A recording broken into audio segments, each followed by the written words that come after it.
Yemenay, mi nombre es Diego y durante 7 años fui el cimiento de una casa construida sobre arena movediza. Vivo en Santander, al norte de España, donde los vientos del Cantábrico traen una lluvia constante y un frío que se te mete en los huesos. Cuando conocí a Elena, ella era la viva imagen de la desolación. Su marido, Julián, un cobarde de manual, la había abandonado por una amante, dejándola con un hijo de 10 años, Lucas, y una montaña de deudas. Mi error fue acogerlos. Les abrí mi casa, mi corazón y, lo más fatal de todo, mi billetera. Pagué la hipoteca, la ropa de marca, el colegio privado de Lucas y las vacaciones en Baqueira Beret que ellos consideraban esenciales. Durante 7 largos años, sostuve cada aspecto de sus vidas. A cambio, me dieron un título, el proveedor. No era un esposo ni un padrastro. Era un suministro, un cajero automático andante al que trataban con el desprecio reservado para un sirviente. Mi gratitud era el aire frío y húmedo de Santander filtrándose por cada grieta de lo que yo, ingenuamente, creía que era nuestro hogar. El invierno de mi 7º año con ellos fue el más crudo. No por la nieve, sino por el hielo que había dentro de la casa. Lucas, que ya tenía 17 años, se había convertido en la réplica exacta de la despreocupación de su madre, pero con una capa añadida de arrogancia adolescente. No era solo rebelde, era cruel en su apatía. La casa que yo pagaba y las comodidades que proporcionaba se daban por sentadas. Para él, yo solo era el tipo que vivía con su madre, la chequera andante que financiaba su estilo de vida extravagante sin recibir siquiera la cortesía básica de un saludo. Cuando conocí a Lucas, era un niño flaco de 10 años con ojos profundos que parecían cargar con el peso del abandono de su padre. Recuerdo el día que los mudé a mi espaciosa casa en uno de los mejores barrios de la ciudad.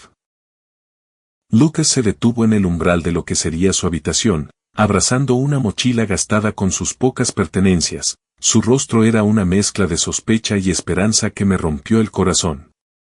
¿De verdad es mía?, había preguntado, con voz pequeña pero esperanzada, mientras sus ojos escaneaban la amplia estancia con vistas a la costa y el escritorio empotrado donde podría hacer sus deberes. Todo tuyo, campeón, le dije, sintiendo un arranque de orgullo por poder darle a este chico algo estable tras el caos que su padre había provocado. Puedes decorarla como quieras. Mañana podemos ir a comprar pósteres, ropa de cama nueva, lo que necesites para que te sientas en casa. Esa noche lo arropé, sintiéndome torpe pero decidido a ser la figura paterna que necesitaba. Él me preguntó, con la voz temblorosa, ¿tú también te vas a ir, como hizo mi papá? Mi corazón se quebró por él en ese momento, viendo la vulnerabilidad bajo su exterior endurecido. No, Lucas, yo estoy aquí para quedarme. Puedes contar conmigo. Promesas vacías de un hombre que aún no entendía con quién estaba tratando. Ese recuerdo hacía que la situación presente fuera mucho más dolorosa. El niño agradecido se había convertido en un adolescente con ínfulas que apenas reconocía mi existencia, a menos que quisiera algo. La transformación había sido gradual pero implacable, como el agua erosionando la piedra, hasta que un día me di cuenta de que no quedaba nada del vínculo que una vez compartimos. Nuestra relación se deterioró de formas sutiles al principio. Los abrazos se hicieron menos frecuentes hasta que cesaron por completo. La charla entusiasmada sobre su día en el instituto se convirtió en gruñidos monosílabos. La disposición a participar en actividades familiares se transformó en excusas constantes y ojos en blanco. Para cuando cumplió los 14, Lucas había dominado el arte de hacerme sentir invisible en mi propia casa. Pero persistí, diciéndome que era solo una fase, que todos los adolescentes pasaban por esto, que eventualmente emergería del capullo de la adolescencia y recordaría la conexión que tuvimos. Elena no ayudaba en nada a cerrar esa brecha. En lugar de animar a Lucas a mostrar respeto, ella fomentaba sus peores comportamientos. Cuando intentaba imponer consecuencias por sus actos, llegar tarde, suspender asignaturas, lenguaje irrespetuoso, ella me desautorizaba a puerta cerrada. Descubrí esto accidentalmente una noche, escuchándola a través de la puerta del dormitorio de Lucas. Solo pídele perdón a Diego, había dicho ella, con voz baja pero clara. Ya sabes cómo se pone. En cuanto crea que lo sientes, se olvidará de quitarte la consola. ¿Por qué debería hacerlo? Respondió Lucas, con la rebeldía evidente incluso a través de la madera. Él no es mi padre de verdad. No puede decirme qué hacer. Porque él paga todo, Lucas, incluida esa consola sin la que no puedes vivir. Solo dile que lo sientes. Ponle cara de pena y volverás a estar conectado mañana mismo. La conversación me dejó mudo. Me retiré a mi despacho con las palabras resonando en mi cabeza. Él paga todo. No, él nos quiere. No, él merece respeto. Solo, él paga todo. Fue el primer vistazo claro que tuve de cómo me veían realmente. Un recurso, no una persona con sentimientos, no un compañero, no familia. Pero incluso esa dolorosa revelación no me preparó para lo que vendría después. La gota que colmó el vaso no fue un estallido, sino un suave clic. Había llegado temprano de mi trabajo en la constructora. Habíamos terminado un proyecto importante antes de lo previsto y mi jefe nos dio la tarde libre. Pensé en sorprender a Elena llevándola a cenar, quizá incluso invitando a Lucas para intentar reconectar. Estos pensamientos murieron en cuanto abrí la puerta principal y escuché la voz de Lucas que venía de arriba, riendo con un amigo por teléfono. Venga, tío, decía Lucas, y su voz bajaba por el pasillo. Claro que tendré el coche nuevo para el fin de semana. Diego paga. Siempre lo hace. El idiota hace cualquier cosa que mi madre le diga. Hubo una pausa y luego Lucas volvió a reír.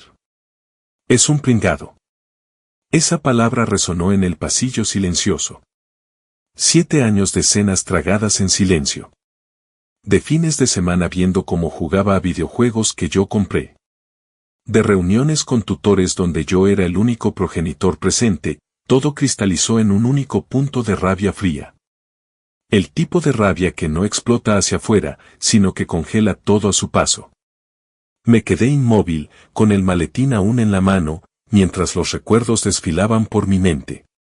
Recordé cuando le enseñé a Lucas a montar en bici, su cara iluminándose con el logro cuando finalmente mantuvo el equilibrio sin mi ayuda. Recordé haberme quedado hasta las 2 de la mañana ayudándole con un proyecto de ciencia sobre energías renovables que ganó el primer premio. Recordé la Navidad que lo sorprendí con su primera guitarra eléctrica. Cómo me había abrazado de verdad. La última vez que me mostró afecto físico. Nada de eso significaba nada para él.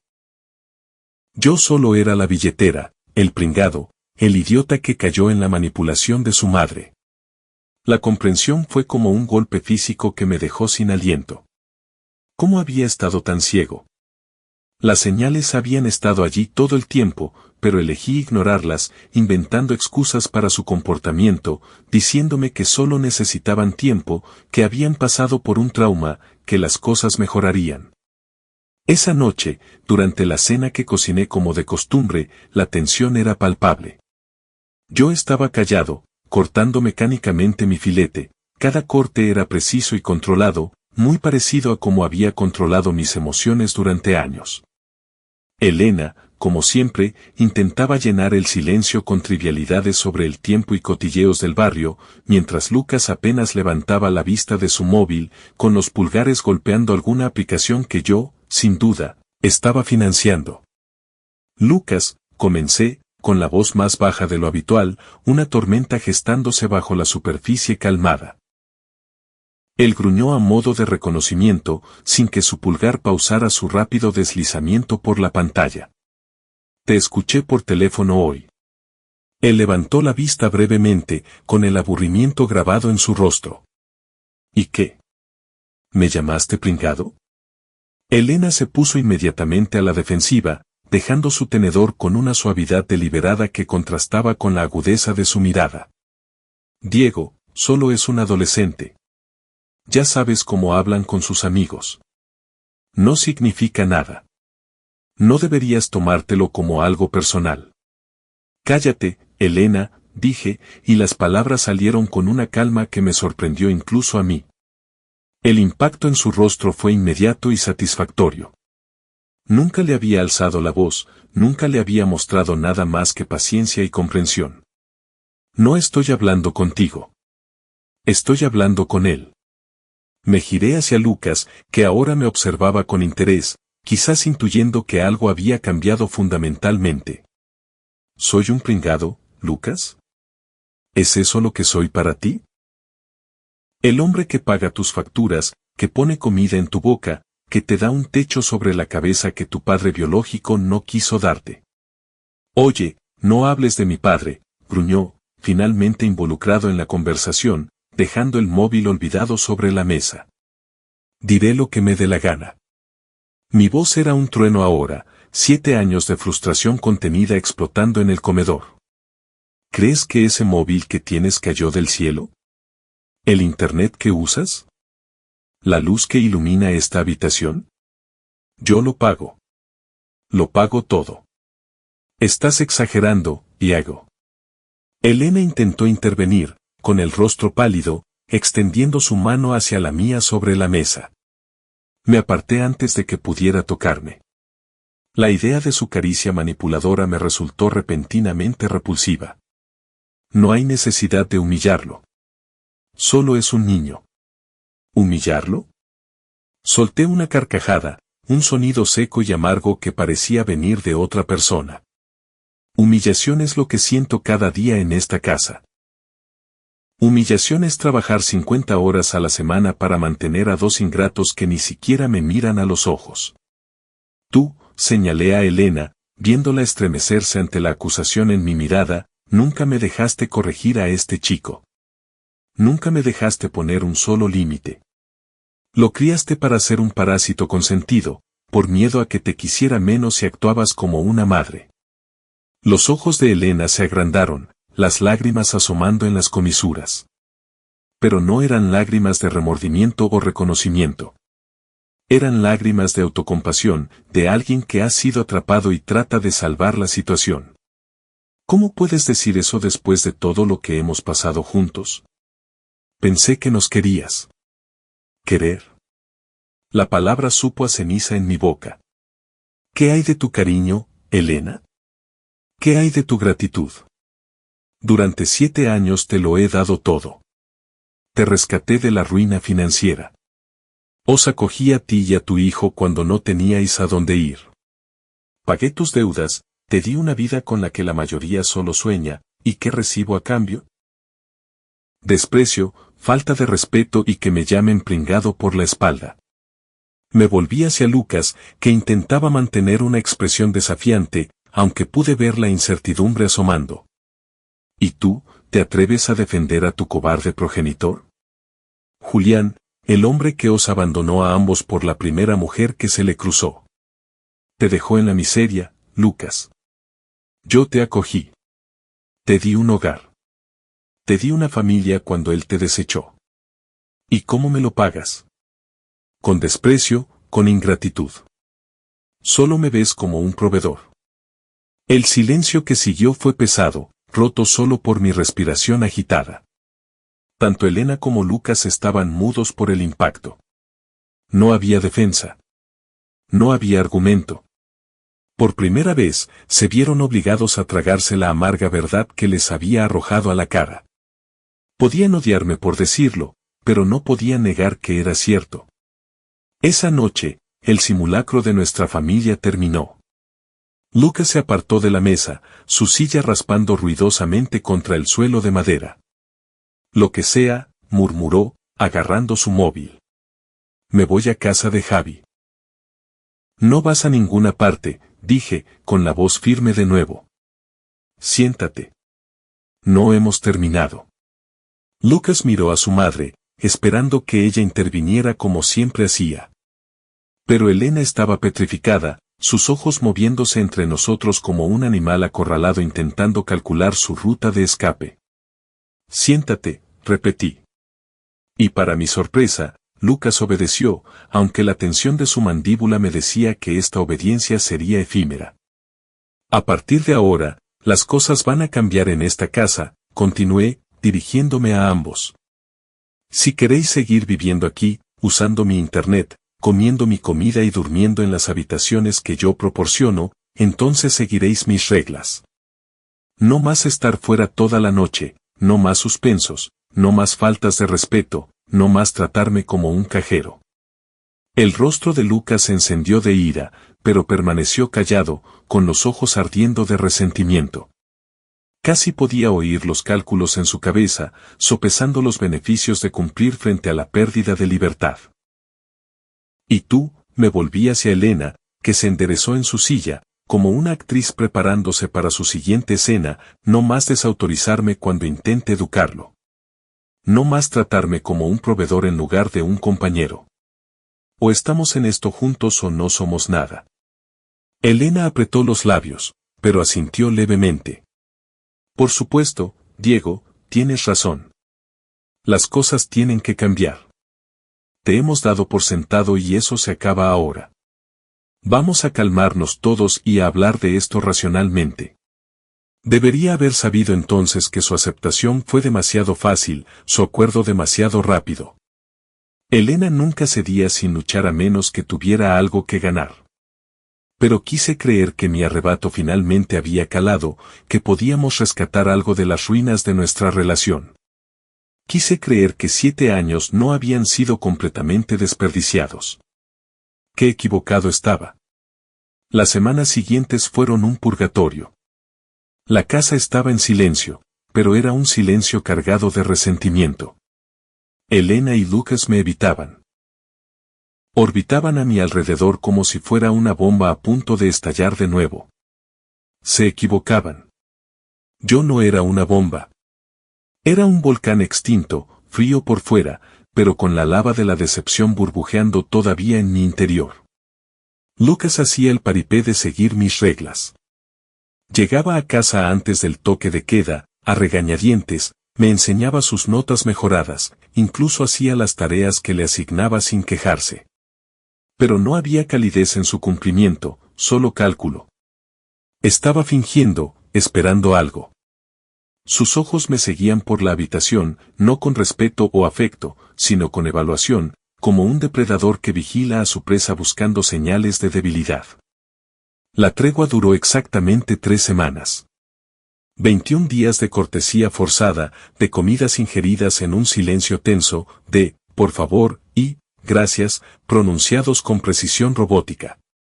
21 días durante los cuales intenté convencerme de que las cosas podían cambiar, que el daño podía repararse, que podíamos ser una familia de verdad. Entonces llegó el 22º día, y con él la comprensión de que algunas heridas son demasiado profundas para sanar. Noté cambios sutiles en Elena. Ella, que apenas me había sonreído en meses, estaba constantemente pegada a su móvil, con una sonrisa secreta jugando en sus labios que no era para mí. Salía a caminar más a menudo, siempre con el teléfono pegado a la oreja, bajando la voz hasta el susurro cuando yo entraba en la habitación. Empezó a vestirse de forma diferente, más maquillaje, ropa más sugerente, un perfume que yo no le había comprado. Se peinaba con más esmero y había citas que no podía explicar, horas en las que estaba ilocalizable. No era tonto. Ya había visto esta historia antes. Una noche lluviosa de jueves, la confronté en cuanto entró.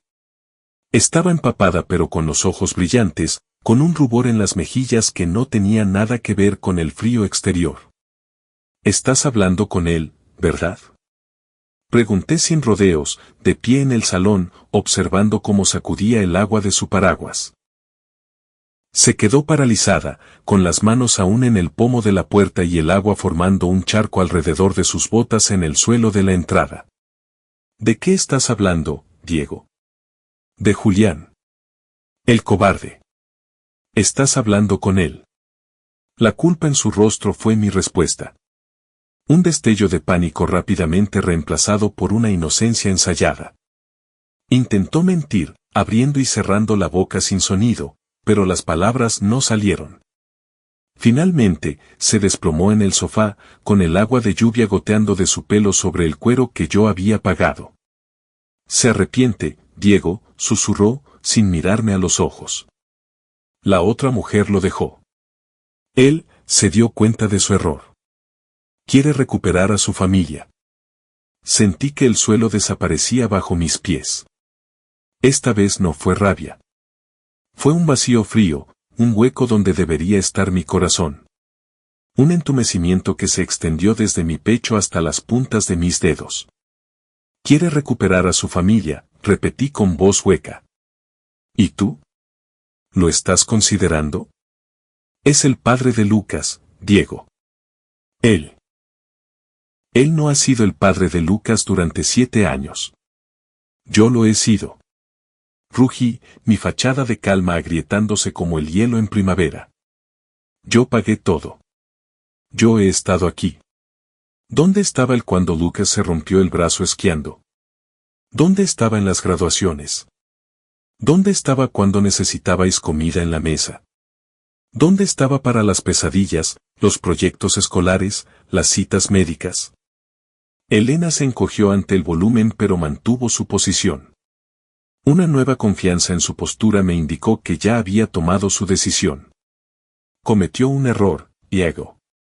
La gente comete errores. Merece una segunda oportunidad, por el bien de Lucas, si no por otra cosa. La hipocresía era asombrosa. ¿Una segunda oportunidad? Repetí, sintiendo las palabras amargas en la lengua. ¿Qué hay de mi segunda oportunidad, Elena? La que te di cuando Julián os dejó en la miseria.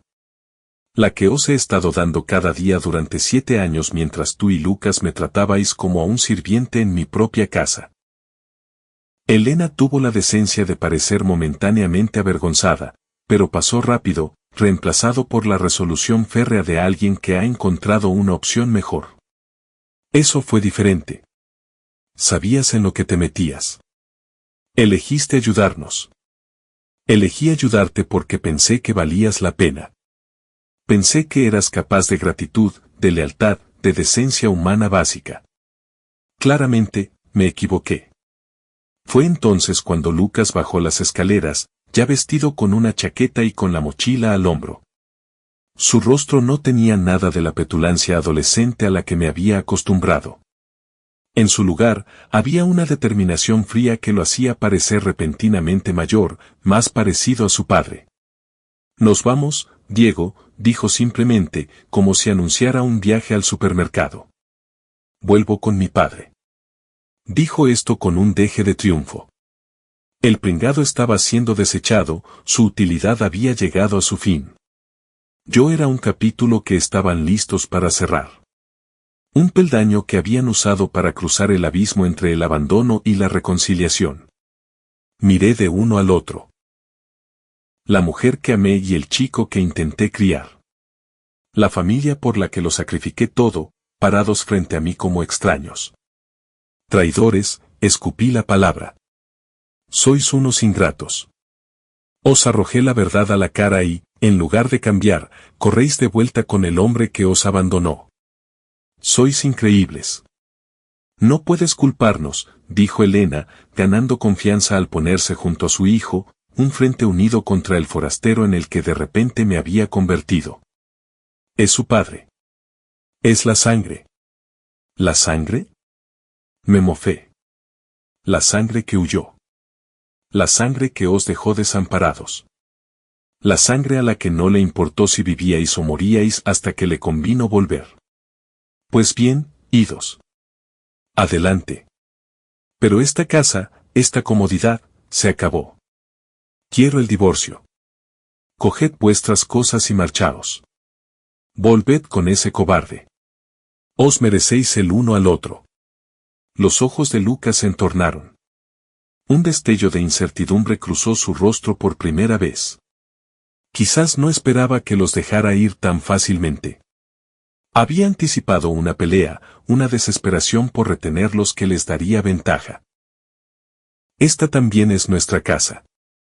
No puedes echarnos así como así. En realidad, puedo, respondí con frialdad, mientras una extraña calma se apoderaba de mí. Ahora que la decisión estaba tomada, la claridad era absoluta. La escritura está solo a mi nombre. Compré esta casa antes de conocer a tu madre. Tenéis hasta la mañana para empacar lo esencial. Cualquier cosa que dejéis atrás irá a la caridad. La confianza de Elena flaqueó, sus ojos recorrieron la habitación como si la viera por primera vez, dándose cuenta de lo que estaba perdiendo. Pero Diego, sé razonable. Necesitamos tiempo habéis tenido 7 años de mi tiempo, la corté. 7 años de mi dinero, mi paciencia y mi amor, y tú has estado planeando tu estrategia de salida probablemente durante meses. Así que no, Elena. No seré razonable. Ya no. Decidiste irte. Pues vete ahora mismo, esta noche. La pelea que siguió fue horrible. Elena gritó. Lucas amenazó. Alegaron que no podía echarlos, que tenían derechos, que estaba siendo cruel y vengativo. Me manto de impossible. Cuando Elena intentó llevarse objetos que no había pagado, obras de arte, electrónica, incluso la cubertería, la bloqueé, enumerando el precio de cada artículo y recordándole quién había pagado la cuenta. Cuando Lucas intentó intimidarme físicamente, acercándose con los hombros cuadrados, me reí en su cara, preguntándole si realmente quería poner a prueba al hombre que llevaba años pagando sus clases de artes marciales. Al final, se fueron solo con sus pertenencias personales y el coche que le había comprado a Elena 2 años antes. Una concesión que hice simplemente para acelerar su partida. La última imagen que tengo de ellos esa noche es el rostro surcado de lágrimas de Elena en el espejo retrovisor y el perfil sombrío de Lucas a su lado, mientras se alejaban de la vida que yo les proporcioné hacia el hombre que una vez los abandonó y que volvería a hacerlo, aunque ellos aún no lo supieran. La separación fue rápida y brutal. No pelearon por nada excepto por la velocidad de su partida. Elena intentó llevarse más de lo debido, pero me mantuve firme. Lucas me miraba con odio mientras cargaban las maletas. En una semana, se habían ido. La casa quedó vacía. Yo estaba devastado. 7 años de mi vida, mi dinero y mi esfuerzo, tirados a la basura por gente que nunca me valoró ni un segundo. El silencio en la casa era ensordecedor.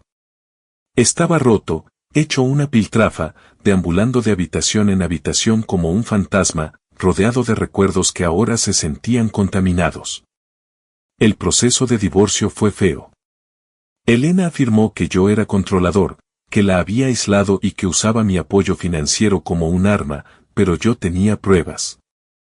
Mensajes de texto entre ella y Julián que databan de meses atrás, estados de cuenta que mostraban gastos para sus encuentros, incluso un diario que encontré escondido en su armario detallando su plan para volver con él una vez que la convenciera de que había cambiado. Las entradas de ese diario casi me destruyen. Diego no sospecha nada, había escrito. Sigue siendo el mismo proveedor confiable, ciego a lo que pasa bajo sus narices. Julián dice que estaremos juntos para Navidad. No veo la hora de dejar atrás esta prisión de gratitud. Prisión de gratitud. La frase resonaba en mi cabeza durante las noches de insomnio. Así veía ella mi amor, mi sacrificio y mi devoción, como una prisión.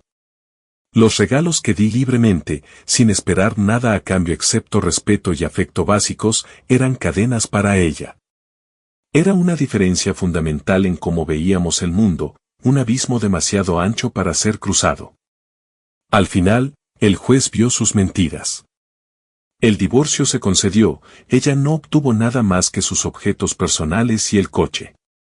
Mantuve la casa, mis ahorros y mi dignidad, lo que quedaba de ella.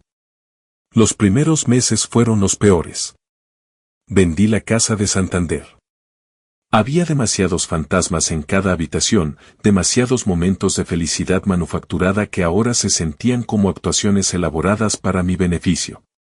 Me mudé a un apartamento más pequeño en el centro de Madrid, con vistas a la ciudad. La depresión que siguió fue absoluta. Pedí una excedencia en el trabajo, incapaz de concentrarme o de fingir que mi mundo no se había derrumbado. Dejé de comer, perdí amigos que se cansaron de mi negativa a seguir adelante. Me perdí a mí mismo. Toqué fondo lo que habría sido mi aniversario con Elena. Me encontré sentado en el balcón de mi apartamento a las 3 de la mañana, con una botella de whisky al lado, mirando las luces de la ciudad. Por un momento, un terrible momento cristalino, entendí por qué la gente se rinde.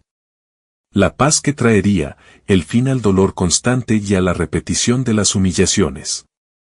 Pero incluso en ese momento oscuro, algo en mí se reveló. Una llama obstinada de orgullo y respeto propio. ¿Por qué debería ser yo quien acabara con todo?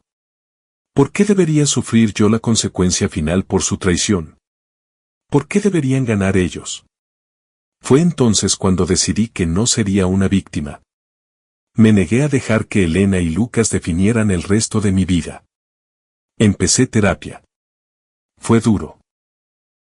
Tuve que desenterrar la humillación, el sentimiento de ser usado y la rabia por mi propia ceguera. Mi terapeuta me ayudó a ver que la culpa no era mía. Era de ellos. Ofrecí lealtad a quienes no conocían el significado de la palabra. Intentaste construir una familia con personas que te usaban como un peldaño, me dijo en una sesión difícil. Eso no te hace débil ni tonto, Diego. Te hace humano. Querías amar y ser amado. No hay vergüenza en eso. Lentamente, empecé a reconstruir mi vida. Conseguí un ascenso en el trabajo, canalizando mi energía en proyectos que antes habían pasado a un segundo plano. Empecé a hacer senderismo por la sierra, encontrando consuelo en los árboles antiguos y el aire puro. Me uní a un club de lectura, obligándome a socializar. Hice nuevos amigos, personas que me valoraban por quien era, no por lo que podía proveer. Una noche de martes, en una pequeña pizzería del centro, conocí a Sofía.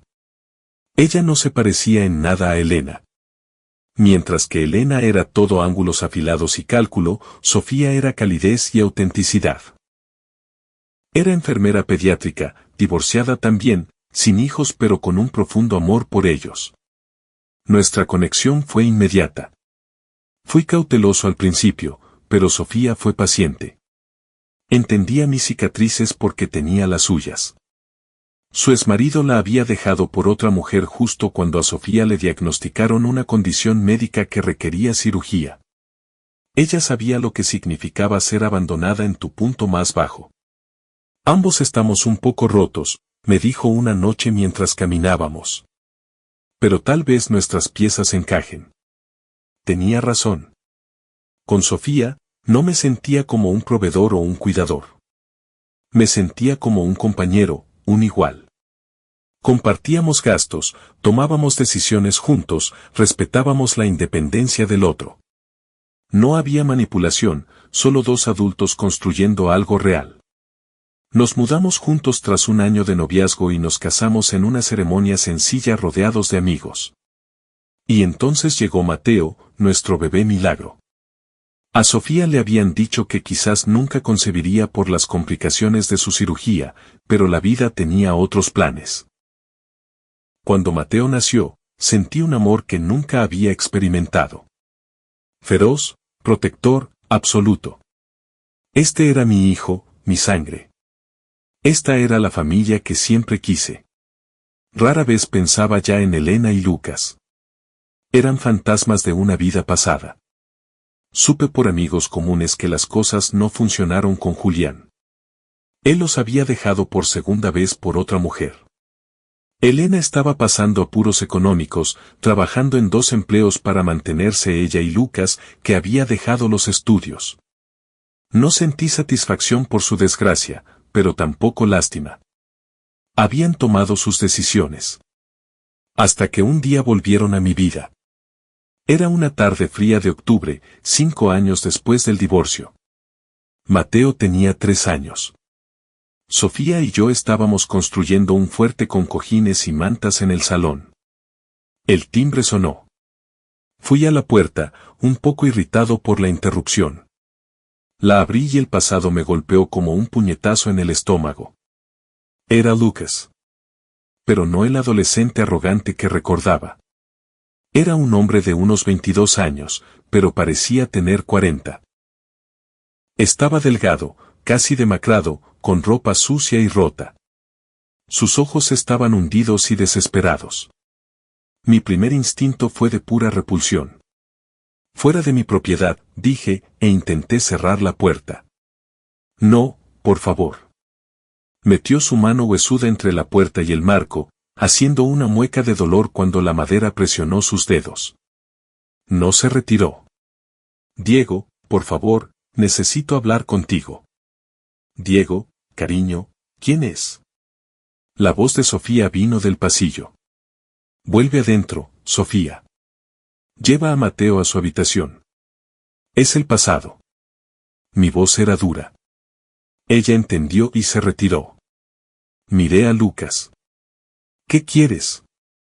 Tienes 2 minutos antes de que llame a la policía. Él retiró la mano y rompió a llorar allí mismo en mi porche. No tengo a dónde ir, sollozó. No tengo a dónde ir. Eso no es problema mío. ¿Qué quieres? Es mi madre, Elena. Se ahogó con las palabras. Ha muerto.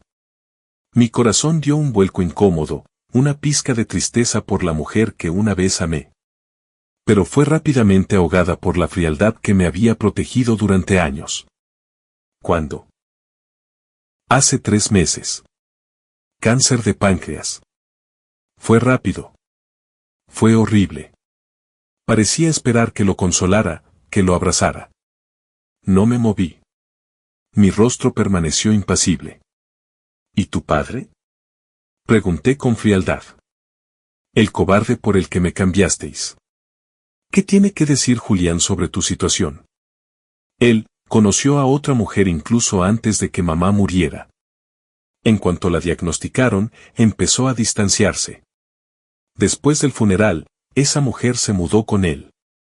Lucas me miró con una humillación profunda. Ella lo convenció de que yo era un lastre, que solo gastaba su dinero. Y él, cegado de nuevo, se lo creyó. Me echó ayer. Me dio 100 euros y dijo, búscate la vida. Fuera de mi casa. La ironía era casi perfecta. Julián, abandonando a su hijo por segunda vez, dándome la razón de la forma más devastadora posible. Una parte de mí quiso reír, decir, te lo dije, deleitarme en la justicia poética. Pero la mayor parte de mí solo sentía una lástima distante. No la suficiente para dejarlo entrar y romper la paz de mi hogar, pero sí para escuchar. Me abandonó, Diego, otra vez. No sabía a dónde ir. Dormí en la calle anoche y, me acordé de ti. Pensé que tú, ¿qué pensaste, Lucas? Mi voz era afilada. ¿Que el proveedor estaría aquí? ¿Que el pringado tendría una habitación libre para ti? No has venido porque lo sientas. Has venido porque tu padre te tiró a la basura por segunda vez y lo has perdido todo. Solo estás aquí porque tu red de seguridad falló. Lucas sacudió la cabeza frenéticamente. No, no es así. Te lo juro. Sé que fui terrible. Sé que fuimos horribles contigo. Ahora lo sé. He visto cómo es mi padre en realidad. Tenías razón sobre él, sobre todo. Dio un paso adelante como para abrazarme. Retrocedí. El lenguaje de mi cuerpo era claro. La brecha entre nosotros no era solo física, era un abismo de traición y consecuencias. Por favor, Diego, suplicó. He cambiado. Solo necesito un lugar. Haré lo que sea. Trabajaré, limpiaré. Por favor, ¿puedo quedarme? Solo hasta que me recupere. Miré el rostro desesperado de Lucas, buscando cualquier rastro del niño que una vez quise como propio. No había nada que reconociera. Miré por encima de mi hombro hacia mi casa cálida y brillante, la casa que construí con amor y confianza, donde mi verdadera familia esperaba. Escuché a Mateo reír en el piso de arriba. Escuché a Sofía tararear. Esta era mi vida, la que construí sobre las ruinas que él ayudó a crear. Me volví hacia Lucas. Mi rostro era una máscara de piedra. No. El impacto en su cara fue profundo. ¿Qué? No, no hay lugar para gente ingrata en esta casa. Tú y tu madre tomasteis vuestras decisiones hace años. Lo elegisteis a él. Te quedaste mirando mientras tu madre planeaba engañarme con el hombre que la abandonó. Encubriste su traición. Me llamaste pringado y luego me desechaste cuando apareció algo mejor. Pero, yo solo era un crío, gimió, el pánico instalándose al ver que su última esperanza se esfumaba. Tenías 17 años. Eras lo bastante mayor para saber la diferencia entre lealtad y traición. Ya no eres parte de mi vida, Lucas. A mi mujer y a mi hijo no les gustaría tenerte aquí. Esta es mi familia. La familia que merezco. Tú no perteneces aquí. Empezó a sollozar, un sonido patético que no me conmovió. Había llorado demasiadas lágrimas por ellos como para que me quedara alguna. ¿Vas a dejar que duerma en la calle después de todos esos años? Preguntó Lucas, con un toque del viejo derecho asomando en su voz. ¿Qué clase de hombre eres? Soy el tipo de hombre que valora la lealtad, que reconoce que las acciones tienen consecuencias, que ha construido una vida con gente que me respeta y me ama, no que me usa. Hice una pausa. ¿Qué clase de hombre eres tú, Lucas? El tipo que corre de vuelta hacia las personas que traicionó cuando no tiene a dónde ir. No tuvo respuesta para eso. El silencio se estiró, lleno solo por su respiración entrecortada y la risa distante de mi hijo. Entré en la casa un momento, cerrando la puerta ligeramente. Sofía estaba en el pasillo, preocupada. Le asentí en silencio, comunicándole que todo estaba bajo control. Fui a la cocina, cogí una bolsa, puse un sándwich, una botella de agua y 2 billetes de 100 euros de mi cartera. Escribí una dirección en un papel. Volví a la puerta. Lucas seguía allí, una figura trágica y patética en mi porche, tiritando. Le entregué la bolsa y el papel. Aquí tienes algo de comida y dinero. Y esta es la dirección de un albergue en el centro. Te darán una cama caliente esta noche. Miró el dinero, luego mi cara, buscando alguna señal de misericordia, del hombre que una vez lo arropaba y prometía no dejarlo nunca. No encontró nada. Pero aquí, dije, señalando mi casa, no hay sitio para ti. No vuelvas nunca más. Antes de que pudiera decir una palabra, le cerré la puerta en la cara. Eché la llave. Escuché sus sollozos al otro lado de la madera. Luego cesaron. Escuché sus pasos alejándose sobre el pavimento frío, cada vez más débiles hasta que desaparecieron. Lucas se fue devastado, comprendiendo finalmente que su antiguo padrastro nunca lo perdonaría. Nunca perdonaría la traición, la ingratitud y el hecho de que encubriera el regreso del hombre que los destruyó. Respiré profundamente, sintiendo que el peso de esos 7 años se levantaba completamente de mis hombros. Volví al salón. Sofía me abrazó, sus brazos rodeando mi cintura, su mejilla contra mi pecho. No hizo preguntas. Simplemente ofreció su presencia. ¿Estás bien?, preguntó. Estoy bien, dije. Y era verdad.